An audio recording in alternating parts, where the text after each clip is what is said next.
Tapos lagyan ng iba. Yes. 30 pesos lang. Hindi na. Buwan na kayo. Kumuha tayo na. Pag ibenta mo yan, magkano ng ganyan na 10. Bako ang 25.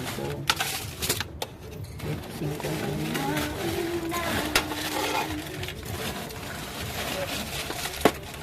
pauso kayo ng para ngayon ba narinig. Ano ka ba? Banana kong yelo. Wala yan sa bukid ng... May school yellow lang alam ko eh. Banana kong yelo. Salamat. Alam ko, halo-halo. Wala yan sa bukid. Lalalala. Ginatahan yun. Kamit. Hindi ko pa nga natitikman, nagtanong ka na agad. Sarap yan. Ugan yung sabi mo. Siyempre,